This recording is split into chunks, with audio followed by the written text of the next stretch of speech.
जैसे आप हो ही नहीं, बिल्कुल आप जैसी कोई चीज नहीं है, तो आपके चित्त में सब तरह का मेरा मर जाता है।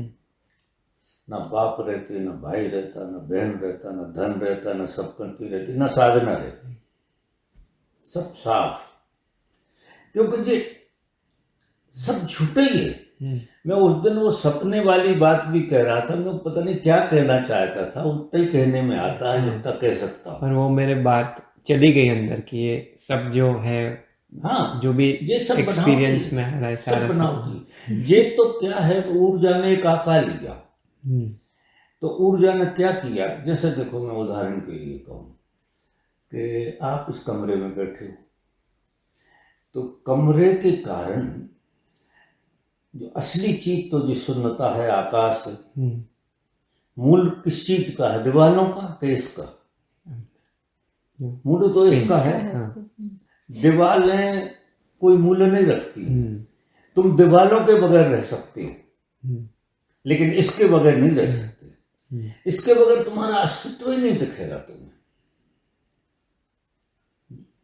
अब इसी तरह से क्या हुआ है कि आपके अंदर एम्प्टीनेस है, अंदर भी और बाहर भी।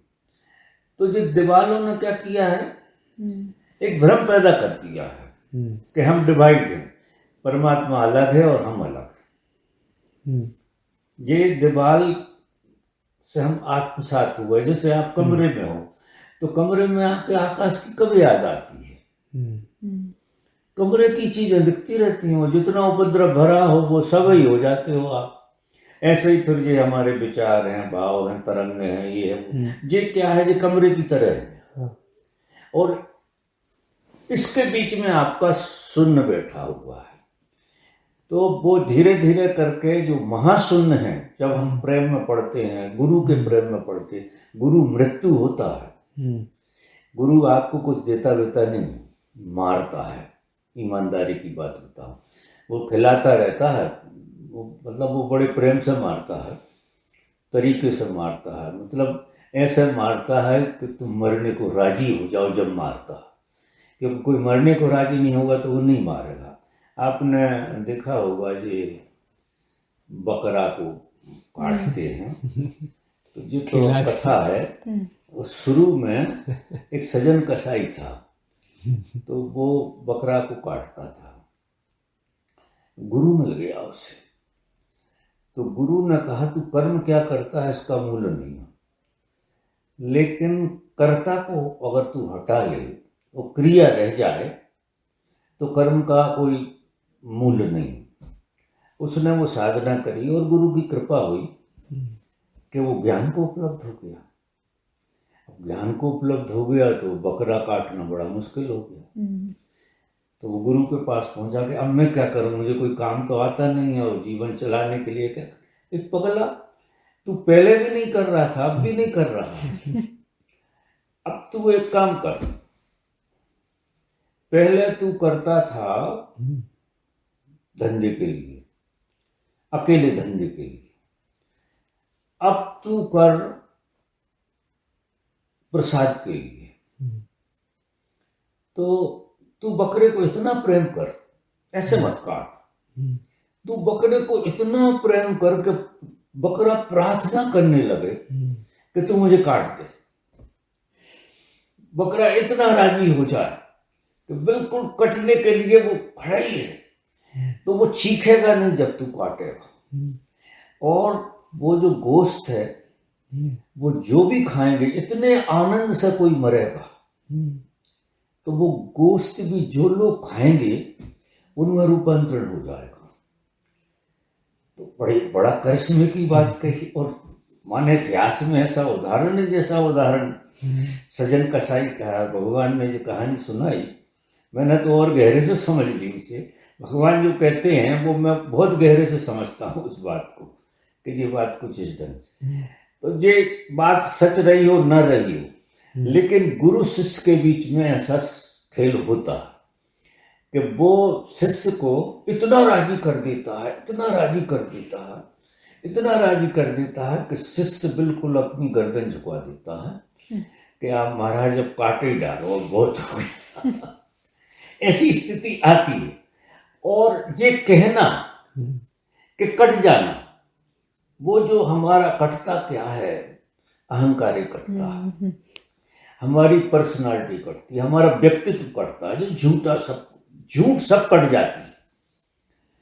तुम में से झूठ निकल गई पूरी, तो तुम शुद्ध परमात्मा हो। परमात्मा तो तुम हो ही। जैसे दूध और पानी एक हो गए हैं तो पता लगाना बड़ा मुश्किल हो जाता है। अब दूध अपनी जगह शुद्ध है और पानी अपनी जगह शुद्ध है। पानी को हम अशुद्ध नहीं कहेंगे, वो अपने स्वभाव में शुद्ध है। दूध अपने स्वभाव में शुद्ध है। प्रकृति अपने स्वभाव में शुद्ध है। परमात्मा अपने स्वभाव में शुद्ध है। परमात्मा और प्रकृति का घोलमेल बैठ गया।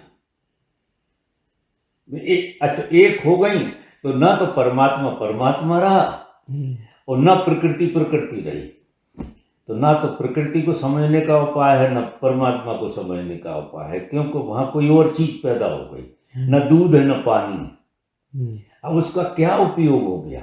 उसका उपयोग ही बदल गया। पूरी उदाहरण के लिए कहता हूं, तो जो हुआ कुछ नहीं है। परमात्मा प्रकृति के साथ इतना वो हो गया कि वो ना परमात्मा रहा ना प्रकृति रही। फिर उसे मन कहो, वासनाएं कहो और दुनिया भर के कर्म जो भी तुम्हें कहना है वो उसी से आए।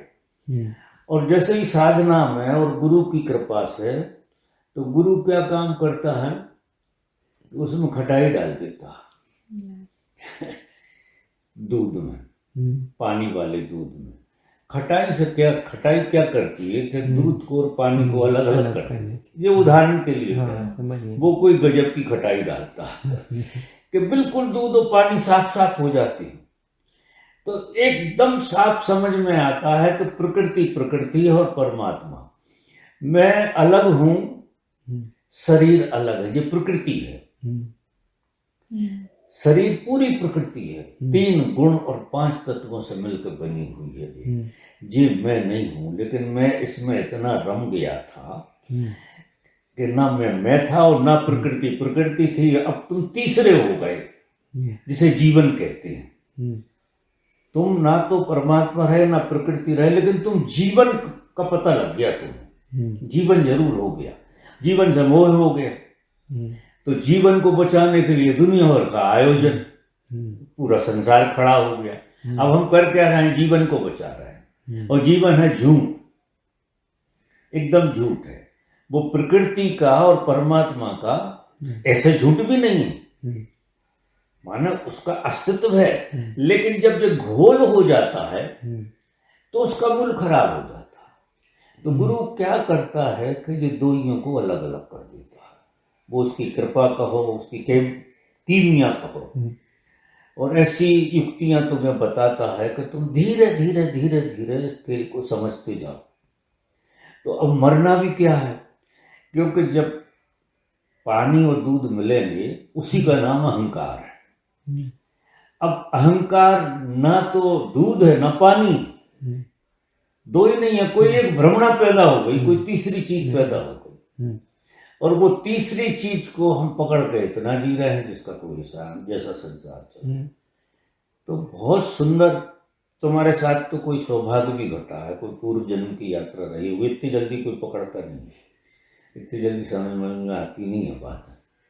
लेकिन भूल भुलैया में भी नहीं पड़ना। इतना सुंदर मौका है, इतना सुंदर से सुंदर मौका है। ऐसी समझ आना, ऐसा वातावरण होना, ऐसी सुविधा होना, सब कुछ अनुकूल है। अब धैर्य पहली चीज, कल ही हो जाए ऐसा नहीं, अनंत धैर्य। और इस घटना को जो रोज घट रही है उससे पूरा जियो, पूरा मुक्ति ये देगी, पिंड ये छुड़ाएगी। हम क्या है, कल के लिए आज को नहीं जीते।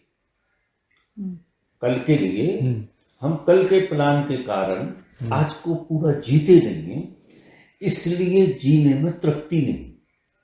अब सब कुछ है लेकिन एक जीने की कला, भरपूर जियो, एक एक डायमेंशन को बहुत अच्छे से जियो कि वो डायमेंशन तुम्हें मुक्त कर दी।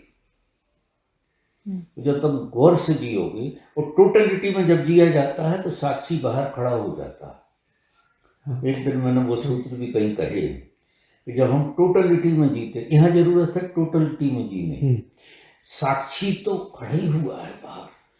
हम टोटलिटी में नहीं जीते इसलिए साक्षी का बोध नहीं होता। साक्षी साधना नहीं पड़ता, साक्षी उपलब्धि। जब कहीं भी हम ध्यान में भी हम टोटल हो जाते, साक्षी आ जाता।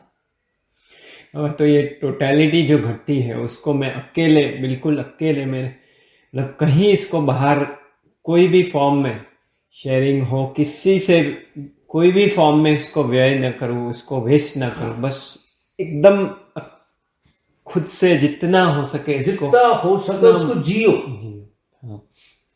मतलब क्या होता, बाहर करना भी इसलिए होता कि हम जी नहीं पा रहे, हमसे उछल रही है चीज।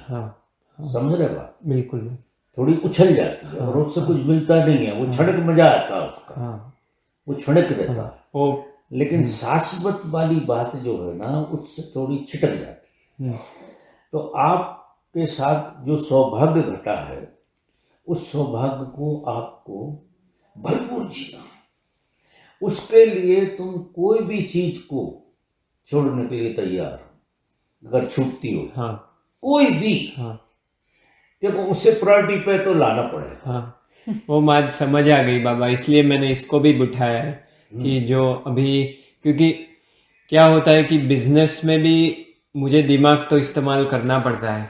तो अब जैसे ऐसी अवस्था में इतनी बार जीता हूँ दिन में, और मुझे इतनी धन्यता भी होती है, गुरु भी है, ऐसी समझदार पत्नी भी है जो मुझे हर तरीके से सपोर्ट करती है। इस अवसर का अगर मैं इस्तेमाल नहीं करता हूँ, उपयोग करना तो वो थोड़ा सा क्या है कि देखो, आदमी का अहंकार तो मिट जाता है, लेकिन ये अस्मिता है, ये बहुत दूर तक काम करती है। ये फैलाती है बाहर। ऊर्जा का बाहर उपयोग करना जो शुरू होता है, वो अस्मिता के कारण होता है, वो बची रहे। वही रोग है। अभी आपको इसको, क्योंकि आप पूरे जी नहीं पाए। समझ गया मैं बाबा, वो जो शेयरिंग वाली उससे बात बाहर फैल जाती है। जब वो चीज जीने में आती है तो आपसे झिल नहीं रही, क्योंकि वो उमड़ती बहुत उमड़ती है। इतना मजा देती, उसमें तुम कर सकते हो नृत्य, उसमें तुम नाचो और दूसरे तरह से फैलाना तो है। मतलब ऐसा भाव करो कि भाव से फैलाओ, खाली हो जाओ, क्योंकि ऊर्जा को पचा नहीं सकते आप। तो आप उस ऊर्जा को जितना फैला दोगे, उतने नए सोर्स और रिफाइंड एनर्जी आपके अंदर, बहुत सॉफ्ट एनर्जी आपके अंदर आना शुरू हो जाए। उसे भी फैलाओ, फैलाते जाओ। रोज तुम्हें एक धन्यता के भाव से जीने लगो। ये क्या करेगी, तुम्हारे रेसे को तृप्त कर देगी। इतने आनंद से भर जाओगे तुम। रेसा तुम्हारा कोई अद्भुत आलोक में जीने लगेगा। जब ऐसी स्थिति आती है तो हम बेहोश में चले जाते हैं, क्योंकि जीने के लिए अब कुछ ही बचा ही नहीं। भाग के नहीं, जी के। जब जीने ही कुछ नहीं बचा, तुमने ऐसा जी लिया कि अब तुम कुछ भी चीज में हाथ डालोगे तो आग में हाथ डालने जैसा लगेगा। आग में कुछ भी चीज में, जिसे हम समझ रहे थे कि बड़ा मजेदार खेल, वो मजेदार खेल जो है, क्योंकि इसके आगे जितना जीवंत आदमी होता, जितना जीवंत आदमी हो जाता अपने भीतर, उतने ये रस जो है ना, झूठे भी होते हैं। और उंगली डाल के जरा टटोल भी दो। मेरी जो स्थिति हुई थी, मैं कई दिन कपड़ा नहीं पहन पाया। ये ऐसा लगता था कपड़ा जैसे किसी ने मुझ पर आग डाल दी। कपड़ा भी, पानी पीना, इस सब ज़्यादा दिन नहीं चला। जब वो स्थिति पूरी की पूरी उसमें आ गई, फिर गुरु ने पकड़ा कि तू जा कहाँ रहा है, ऐसे तो तू खो जाएगा। तो उसने ड्रामा करके, और मैंने बताया था उसने लौटा लिया। तो बहुत बढ़िया चल रहा है। मैं इतना प्रसन्न हूँ।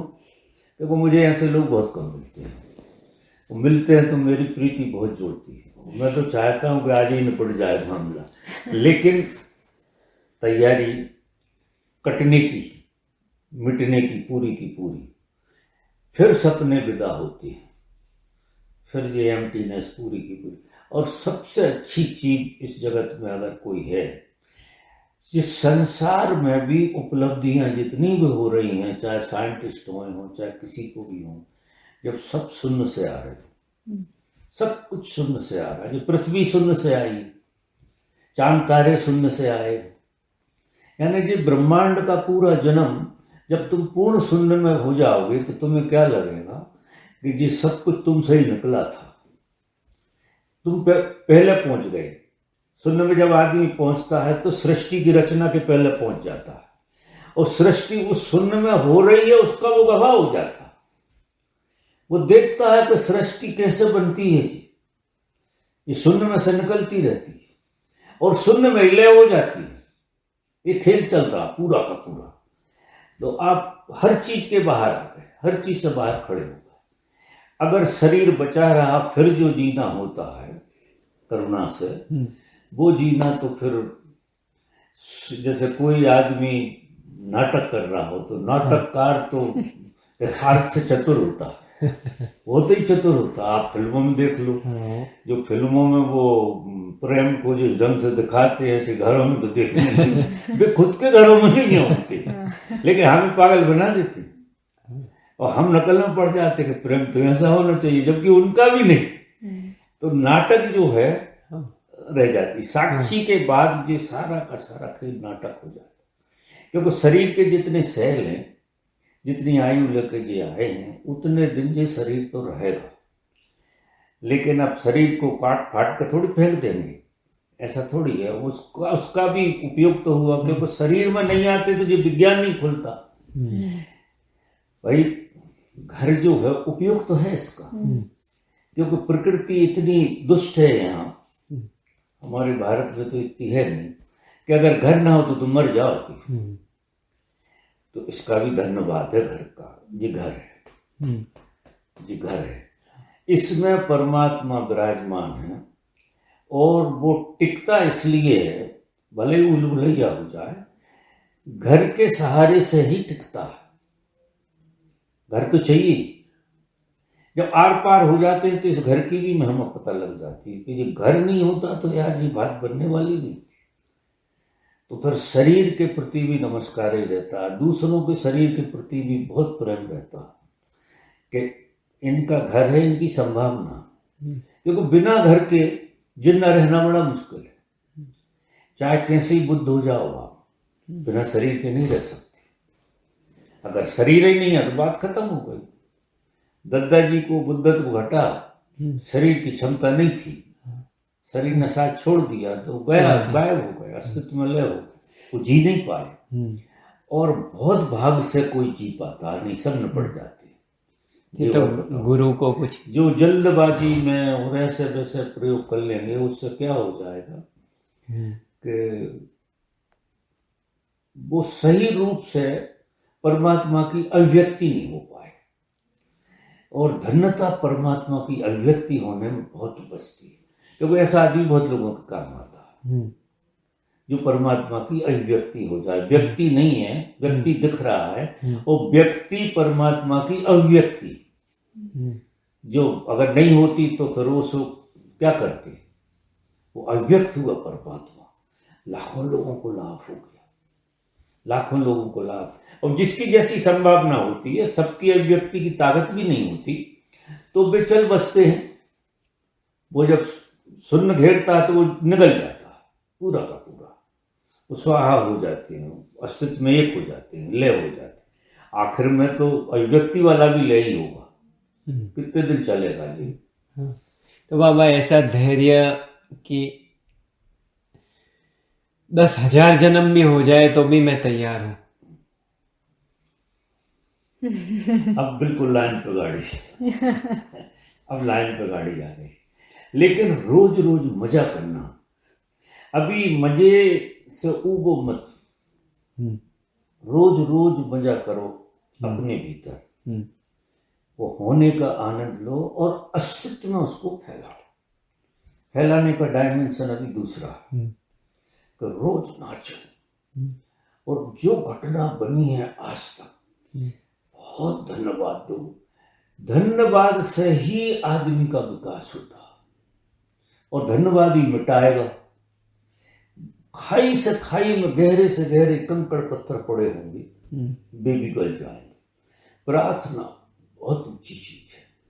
ध्यान एक बात है, प्रार्थना दूसरी बात है। ध्यान से तुम थोड़ा सा खड़ा कर लोगे अखाड़ा, लेकिन ये अखाड़ा जो खड़ा हो जाएगा वो मिटेगा नहीं। वो प्रार्थना में, प्रार्थना किसी भगवान से कर रहा है वैसे नहीं, मतलब धन्यवाद, जीवन का ही धन्यवाद। जो हो रहा उसका धन्यवाद, जो हो रहा वो अद्भुत हो रहा इसका धन्यवाद। पीछे कोई ऑब्जेक्ट खड़ा है ऐसा नहीं, धन्यवाद का आनंद और धन्यवाद का बहुत आनंद। धन्य ही तो होना है जीवन, जीवन धन्य हो जाए, जीवन से शिकायत विदा हो जाए और धन्यता आ जाए तो हो गया एनलाइटमेंट। जब होगा जब होगा, लेकिन धन्यता को जिसने जी लिया वो अद्भुत काम हो गया। फिर जो होना होगा उससे हो जाएगा। उस जगह पे आप पहुंचे हो, तो वो धन्यता के खेल को अभी हम जिए। पिछले महीने में एक और जैसे ऐसा एक्सपीरियंस हुआ कि छाती में, यहाँ पे हार्ट में ऐसा हुआ कि इतना जैसे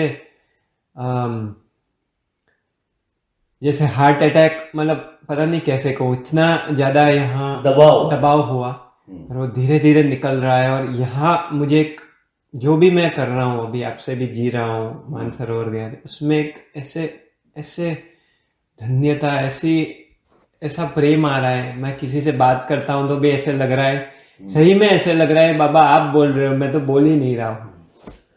नहीं, बोलता तो सब में से परमात्मा ही।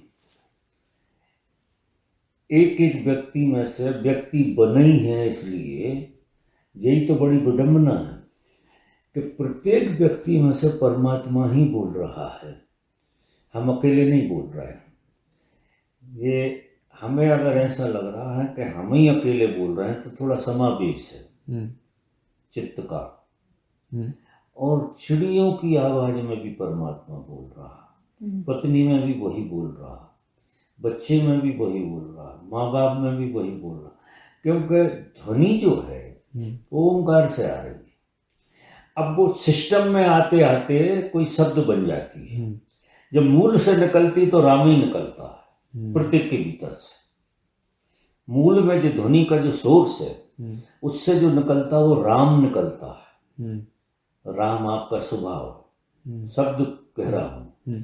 और ये इसमें से ऐसे ऐसे होते होते गाली तक भी जा सकता है। गाली भी शुरुआत में राम थी, क्योंकि उत्पत्ति तो राम से होती ध्वनि की, ओम से होती है। ये ध्वनि आई कहां से? जो वाणी का केंद्र वो ओम है। ये जो अस्तित्व में ध्वनि पैदा हुई है पहले, फिर ये सब ब्रह्मांड बना ध्वनि से। पहले ध्वनि आई और फिर प्रकाश आया और फिर ये सब रचना रची है, लेकिन ध्वनि मूल है। तो कोई भी बोल रहा, तुम जब हटके देखोगे तो सब में से तुम्हें ओमकार की ध्वनि नजर आएगी, हर एक में से। गाली भी ओम का ही अपभ्रंश। जैसे नाले में चलता चलता पानी दूसरी चीजें मिल जाती हैं, और गंगोत्री से पानी चलता, बहुत सारी चीजें उसके अंदर। जैसे ही ये ध्वनि हमारे भीतर से पसार करते करते और जब बाहर तक आती है तो विकृत हो जाती है, जिसे अपन शब्द कहें। और ये ध्वनि जब आप ठहरे हुए होते हैं तो शुद्ध ध्वनि की तरह आती है। तो फिर आपको ऐसा लगेगा जैसे परमात्मा ही बोल रहा है। वो बोलने में ऐसा लगता ही नहीं, ऐसे ही लगेगा एफर्टलेस कि परमात्मा बोल रहा, क्योंकि बोल तो वही रहा है। और सबसे बड़ा खेल तो उसका बोलने का ही है, अभिव्यक्ति का ही।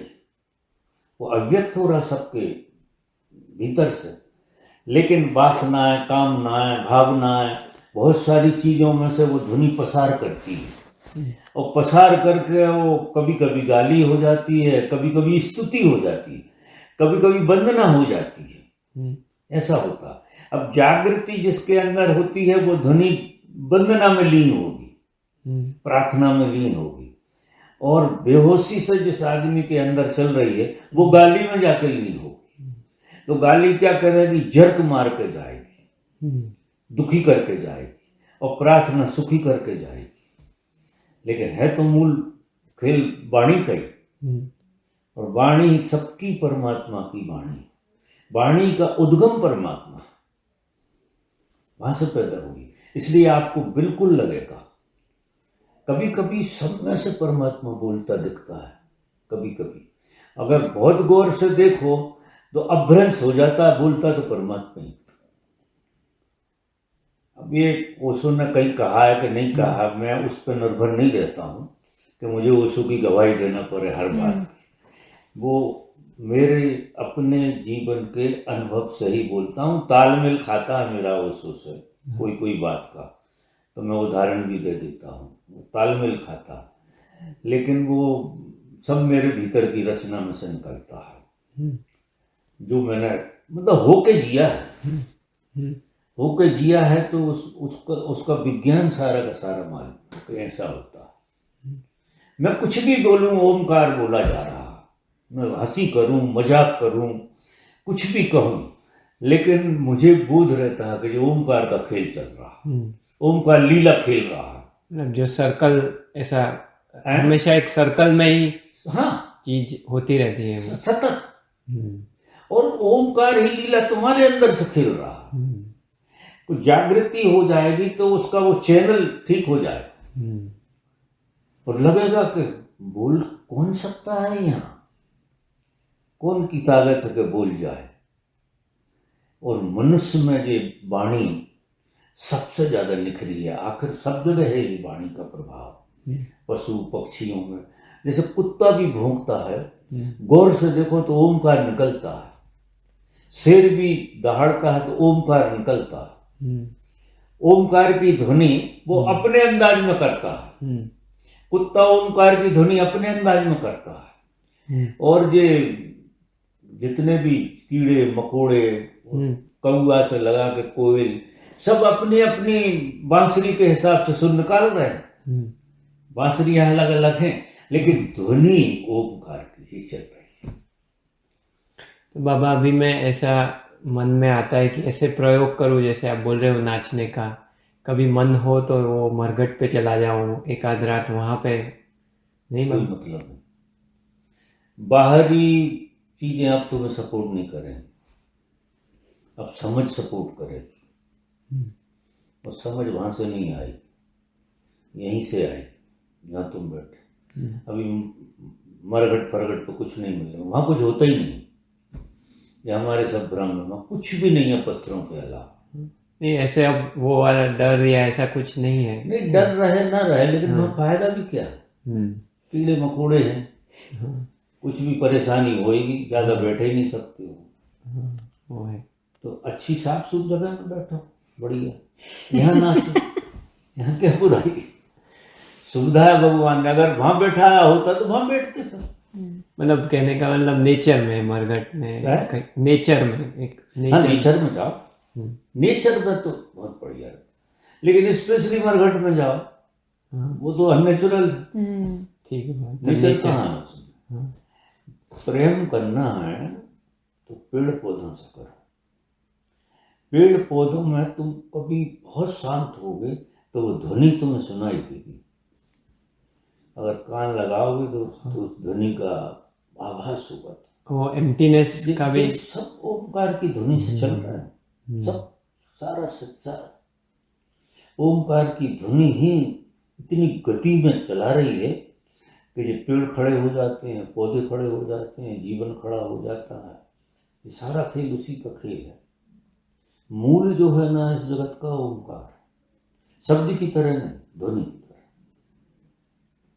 तो वो तुम जो बोलो वो वही बोल रहा है, तुम्हें भ्रम है कि तुम बोलते हो, वो कभी कभी भ्रम टूट जाता है तो तुम्हें लगता बाबा बोल रहा है, ओशो बोल रहा है, परमात्मा बोल रहा, वो भ्रम निकल जाता है, एक दूसरे तरह का भ्रम आ जाता है, हल्का सा मीठा भ्रम आ जाता है, लेकिन बोल परमात्मा रहा, ऐसा मान के चलो। ऑब्जेक्ट तो है ही नहीं, बहुत गहरे में तुम जो बोल रहे हो, तुम ही बोल रहे हो, तुम ही सुन रहे हो। जब हम आपसे बात करते हैं, किसी से बात करते हैं, तो गुरु और शिष्य दोनों होते हैं।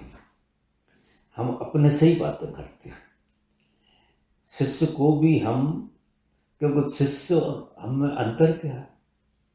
एक कहीं फैला रहा तो है, एक ने लीला खेली और लीला के लिए दूसरा चाहिए, तो वो लीला का हिस्सा है उसकी।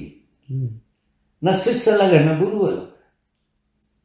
गुरु भी शिष्य की लीला का खेल है पूरा, क्योंकि वो शुरू में दो की जरूरत है और फिर एक हो जाएगा, और एक होने के बाद फिर दो की जरूरत है अभिव्यक्त होने के लिए, तो वो फिर दो में पलटता है, समझ गए?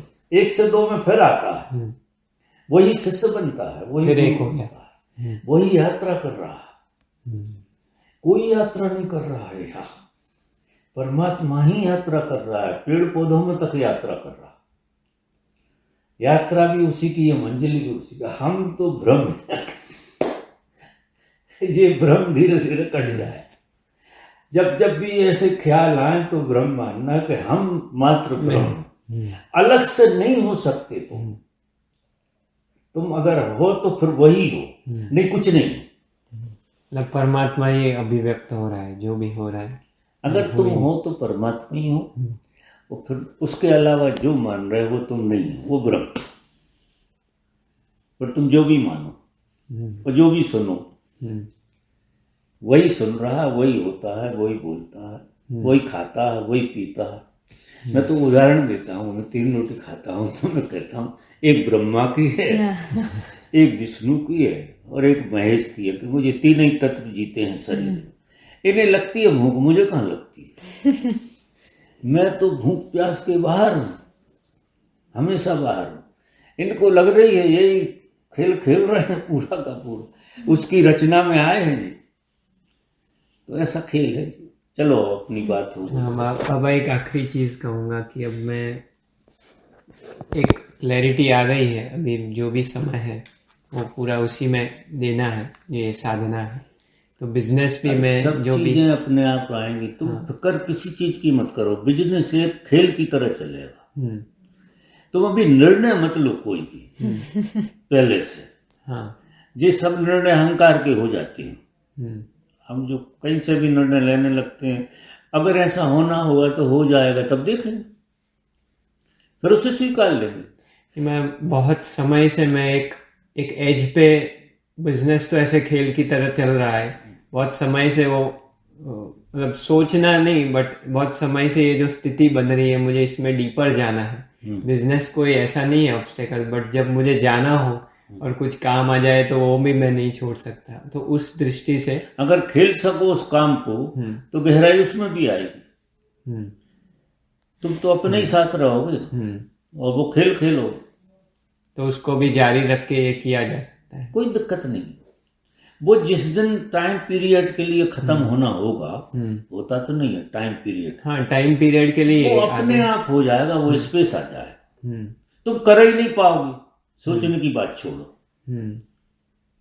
वो तो जब अस्तित्व में उस तरफ से निकालेगा तो वो कोई ऐसा खेल हो जाता है कि हम कर ही नहीं पाएंगे। लेकिन आप सोच के करोगे, अड़चने आएंगी। नहीं, सोच के नहीं बाबा, ऐसे सोच के करोगे तो मुक्त नहीं होगी, वो पीछा करेगा। मतलब जैसे काम को जितना हल्का किया जा सकता है उतना करो, और इसमें समय जितना जो सहज रूप से हो रहा हो, तुम्हें भाव आ रहा हो और उसकी बन रही हो व्यवस्था, वो आप जियो। लेकिन हैव टू डू में तो नहीं। हाँ, मतलब जबरदस्ती सोच के नहीं, जो जबरदस्ती की चीजें लौटा कर लाती। नहीं बाबा, वो तो हमें भी पूर्व जन्म में हमने एक आज जबरदस्ती की है, उसकी वजह से हम पापड़ बेल रहे हैं।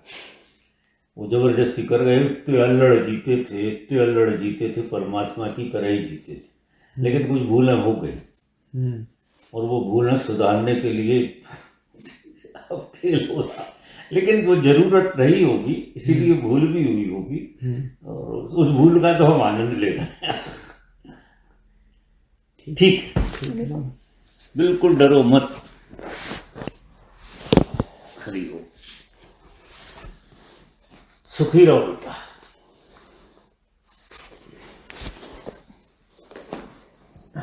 तुम्हारी संगिनी भी खूब सुनती है बात। बाबा वो मेरे लिए एक गुरु है, क्योंकि डे टू डे लाइफ में तो अगर बोध से जियो तो हर जगह से सारे मिलते हैं, हर जगह से। नौकर चाकर भी बहुत अच्छी बात कह जाती है। अगर अपन ठहरे हुए हों तो जो उपनिषद में नहीं मिलेगी ऐसी कोई कह देता, रास्ते चलते हैं और वो आपके काम में आ जाते। आपके वजह से ही बाबा, वो आप पूरा अभी प्यार से और धन्यवाद से ही भरी हूँ बाबा। मैं पूरा प्रेम और धन्यवाद से ही अब मैं जी रही हूँ, आपके वजह से ही बाबा।